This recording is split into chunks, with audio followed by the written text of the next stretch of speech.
কর্মরত যারা শিক্ষক শিক্ষিকা গোটা ভারতবর্ষে, তাদেরকে বলা হয়েছে যে টেট পাস করতে হবে, না হলে তাদের চাকরি থাকবে না। অথচ আরটি অ্যাক্ট কবে লাগু হয়েছে আপনারা জানেন? 2009-এ, এবং সেটা লাগু হয়েছে 2010 সালে। অথচ আজকে 2025 সালে রায় দিয়ে জানানো হচ্ছে যে সবাইকে টেট পাস করতে হবে। কোন রেট্রোস্পেক্টিভ এফেক্ট এভাবে কি হয়? হতে পারে না। অন্যান্য পেশায় কোথাও রয়েছে? আমরা প্রশ্ন তুলছি যে কঠিন পরীক্ষাগুলোর মধ্য দিয়ে আইএএস, আইপিএস, বিভিন্ন সরকারি দপ্তরের বিভিন্ন কর্মচারী, অফিস আদালত, সমস্ত জায়গায় যে নিয়োগগুলো হয়, সেখানে সেই কঠিন পরীক্ষার মধ্য দিয়ে নিযুক্ত হওয়ার পর বছর বছর তাদেরকে কি পরীক্ষা দিয়ে তাদের চাকরি রক্ষা করতে হয়? এইরকম কোথাও শর্ত রয়েছে? তাহলে শিক্ষাঙ্গনে এভাবে শর্ত চাপিয়ে দেওয়া হচ্ছে কেন? যেদিন থেকে এই শর্ত, এই আরটি অ্যাক্ট লাগু হয়েছে, অ্যাডভার্টাইজমেন্টের ভিত্তিতে নিযুক্তদের বাদ দিয়ে বাকি সবার ক্ষেত্রে তারা লাগু করুক। কিন্তু যারা 10, 20, 25 বছর সার্ভিস হয়ে গেছে তাদেরকে এইভাবে নিদান দেওয়া হচ্ছে। এর বিরুদ্ধে গোটা ভারতবর্ষের শিক্ষক সমাজ এবং আমাদের পশ্চিমবঙ্গে আমরা সবাই গর্জে উঠেছি।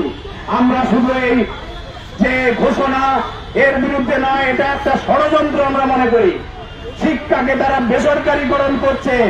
আরটি অ্যাক্টে যে কথাটা বলা রয়েছে, সবচেয়ে যে কথাটা বড় কথা, সেটা কিন্তু তারা মানছে না। সেখানে কি বলা রয়েছে?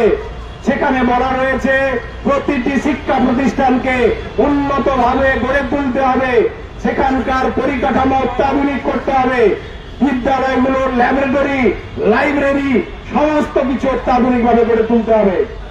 কিন্তু সেগুলো তারা করছে না। শিক্ষক নেই বিদ্যালয়গুলোতে, শ্রেণী অনুযায়ী শিক্ষক নেই। প্রাথমিকে শিক্ষক শ্রেণী অনুযায়ী তো নেই, সেখানে শিক্ষাকর্মী পর্যন্ত নেই। অথচ সেখানে কিন্তু এই নিয়ম বা এই ধরনের বক্তব্য, সেগুলো নিয়ে কিন্তু কোন উচ্চবাচ্য নেই। অথচ গোটা ভারতবর্ষ জুড়ে এটাকে লাগু করা হচ্ছে।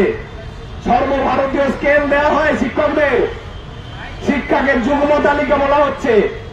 যদি তাই হয় তাহলে কেন্দ্রের যা কিছু নিয়ম যদি চাপিয়ে দিতে হয়, তাহলে সেই স্কেল কি দেওয়া হচ্ছে? প্রাইমারির যে সর্বভারতীয় স্কেল, গ্রাজুয়েটদের সর্বভারতীয় স্কেল, পোস্ট গ্রাজুয়েটদের সর্বভারতীয় স্কেল, লাইব্রেরিয়ান সবার ক্ষেত্রে, প্যারা টিচার তাদের ক্ষেত্রে বঞ্চনার শেষ নেই। সেগুলো নিয়ে কিন্তু উচ্চবাচ্য নেই একটাও। ফলে বুঝতে অসুবিধা হওয়ার কথা নয়। শিক্ষার বিরাট বড় বড় কথা বলতে বলতে আসলে শিক্ষাটাকে ধ্বংসের দিকে তারা নিয়ে যাচ্ছে। মানুষের কাছে শিক্ষকদের মর্যাদাটাকে ভুলুণ্ঠিত করার চক্রান্ত চলছে। শিক্ষকদের নামে যদি ষড়যন্ত্র, শিক্ষকদের বিরুদ্ধে যদি সমাজকে খেপিয়ে দেওয়া যায়, তাহলে সত্য নিয়ে কেউ প্রশ্ন করবে না, যুক্তি দিয়ে কেউ বলতে শিখবে না। সেই ষড়যন্ত্রটা চলছে এখানে, তার বিরুদ্ধেই কিন্তু প্রতিবাদ।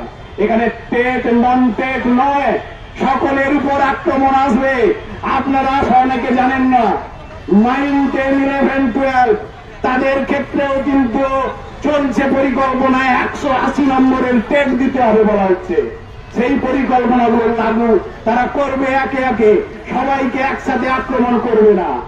আমরা ভাবছি ওকে তো আক্রমণ করছে, আমার তো কিছু হচ্ছে না, এভাবেই কিন্তু সবার উপর আক্রমণ নামিয়ে আনা হবে। এর বিরুদ্ধে আমরা প্রতিবাদ করব না, প্রতিবাদ আমাদের করতে হবে। এটা অন্যায়ের বিরুদ্ধেই প্রতিবাদ, শিক্ষাকে রক্ষা করার জন্যই কিন্তু রাষ্ট্রের ষড়যন্ত্রের বিরুদ্ধেই প্রতিবাদ। পাশাপাশি আমরা যে দাবিটা এখানে করছি সেটা কি? ওয়েস্ট বেঙ্গল হেলথ স্কিম, যেটা নিয়ে আমরা দীর্ঘ লড়াই করছি। বারে বারে আমরা বিভিন্ন জায়গায় ডেপুটেশন দিয়েছি, প্রতিবাদ বিক্ষোভ জানিয়েছি, নবান্নে ডেপুটেশন দিয়েছি, স্বাস্থ্য ভবনে ডেপুটেশন দিয়েছি, কিন্তু সেখান থেকে এখনো পর্যন্ত আমরা কোনো সদুত্তর পাইনি। তার জন্যই আমরা কিছুদিন আগে আপনারা জানেন হাইকোর্টে আমরা মামলা করেছি, তার শুনানি আর কিছুদিন পরেই হবে। আমরা মামলা করতে বাধ্য হয়েছি ওয়েস্ট বেঙ্গল হেলথ স্কিম নিয়ে। কাদের জন্য ওয়েস্ট বেঙ্গল হেলথ স্কিম চাইছি আমরা?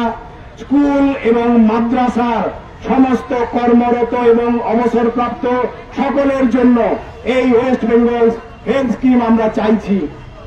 এই ওয়েস্ট বেঙ্গল হেলথ স্কিম চালু করলে রাজ্য সরকার যে কথাটা বারবার বলে যে আর্থিক নাকি তাদের দুর্দশা, আর্থিক দুর্দশা কি কারণে সেটা আমরা অনেকেই জানি, কিন্তু এখানে যে কথাটা বলা হচ্ছে সেটা নিয়ে আমরা কিন্তু বলতে চাই যে এই যে আর্থিক সংকটের কথা বলা হয়, তাদের যে ওয়েবসাইট ঘেটে আমরা তথ্য সবার কাছে দেখিয়ে দিয়েছি, সে চিঠি আমরা নবান্নে এবং সব জায়গায় দিয়েছি।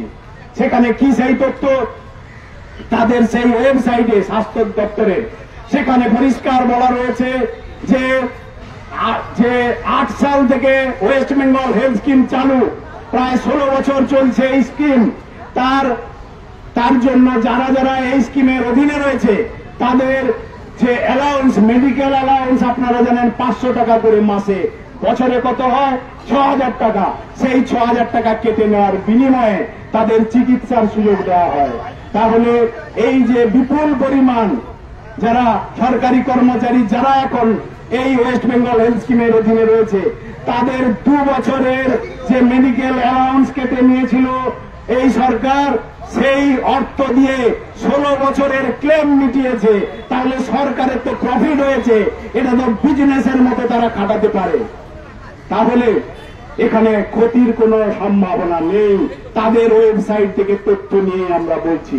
তাহলে দরকারটা কি না, যথাযথ যে পরিকল্পনা এবং সদিচ্ছা সেটাই কিন্তু দরকার এই ওয়েস্ট বেঙ্গল হেলথ স্কিম চালুর জন্য, যাকে কেন্দ্র করেই কিন্তু আমাদের আইনি পদক্ষেপ এবং রাস্তার লড়াই। এই দাবি আমাদের কিন্তু আদায় করতে হবে, লড়াইয়ের মধ্য দিয়ে আদায় করতে হবে। এছাড়া আমাদের তৃতীয় কি দাবি, যে দাবিটি দীর্ঘদিন ধরে আমরা লড়াইয়ের সঙ্গে রয়েছি, সেটা হচ্ছে সমস্ত বকেয়া মহার্ঘ ভাতা। এই পশ্চিমবঙ্গ সব থেকে পিছিয়ে, মহার্ঘ ভাতাতে মাত্র 18%, আমরা মাত্র 18% দিয়ে পাই। গোটা ভারতবর্ষের তুলনায় পিছিয়ে। অন্যান্য রাজ্যগুলো সেগুলো এআইসিপিআই অনুযায়ী কেন্দ্রীয় যে মহার্ঘ ভাতা সেই হারেই তারা কিন্তু দিয়ে দেয়, অথচ আমাদের এখানে একেবারে তলানিতে। এখানে যত রকম সংকটের কথা বলা হয়, অথচ যেসব রাজ্যগুলো আর্থিক সংকটে জর্জরিত বলা হয় তারাও পর্যন্ত কিন্তু এই মহার্ঘ ভাতা কিন্তু দেওয়ার ব্যাপারে পশ্চিমবঙ্গের থেকে অনেক এগিয়ে। অনেকগুলো রাজ্য তারা কেন্দ্রীয় হারেই কিন্তু মহার্ঘ ভাতা দিচ্ছে। আমরা এই সমস্ত মহার্ঘ ভাতা মিটিয়ে দেওয়ার পাশাপাশি যে দাবিটি করছি সেটা হচ্ছে যে 7ম পে কমিশন, যে পে কমিশন 8ম পে কমিশন কেন্দ্রীয় সরকার ঘোষণা করেছে এবং তারা লাগু করতে চলেছে, যেটা আর কিছুদিনের মধ্যেই তারা কার্যকরী করবে, অথচ রাজ্যে এ ব্যাপারে কিন্তু কোনো তাদের উদ্যোগ আমরা দেখতে পাচ্ছি না। এ ব্যাপারেও কিন্তু আমাদের দীর্ঘ তীব্র লড়াই আমাদের লড়তে হবে। এই বিষয়গুলোকে নিয়ে আমাদের আন্দোলন, এই কর্মসূচি পশ্চিমবঙ্গের সমস্ত শিক্ষক, শিক্ষাকর্মী, লাইব্রেরিয়ান, প্রাথমিক থেকে উচ্চ মাধ্যমিক সকলের কাছে আহ্বান জানাচ্ছি যে একটা লড়াই দিয়ে, একটা মিছিল মিটিং দিয়ে কিন্তু এই আন্দোলনের সমাপ্তি হবে না। এই লড়াই আমাদের দীর্ঘ থেকে দীর্ঘতর করতে হবে। সবাইকে দল মত নির্বিশেষে এগিয়ে আসার আহ্বান জানাচ্ছি। আমরা শিক্ষানুরাগী ঐক্য মঞ্চ, আপনারা জানেন, কোন দলের অধীনে আমরা নেই, পরোক্ষভাবে নেই, অনেকে দলে দলমত নির্বিশেষে অরাজনৈতিক, আমরা অরাজনৈতিক বলি না, আমরা বলি দলমত নির্বিশেষে আমরা এই সংগঠনটা গড়ে তুলেছি। প্রত্যেকে আপনারা আসুন, এইটাকে ছাতার তলায় সকলে আমরা ঐক্যবদ্ধভাবে একটা তীব্র আন্দোলনের মধ্য দিয়ে সরকারের কাছে দাবি তুলে ধরি। আমরা আজকে এখানে সমবেত হয়েছি, মিছিল সম্পন্ন হয়েছে। এখান থেকে আমরা রাজভবনে যাব, পুলিশ আমাদের জানিয়েছে তারা আমাদের টিমকে নিয়ে যাবেন। আমরা এখান থেকে রাজভবন যাব, প্রথমে রাজভবনে আমরা রাজ্যপালের কাছে ডেপুটেশন দেব, সেখান থেকে আমরা নবান্ন যাব, নবান্নেও আমাদের ডেপুটেশন কর্মসূচি রয়েছে।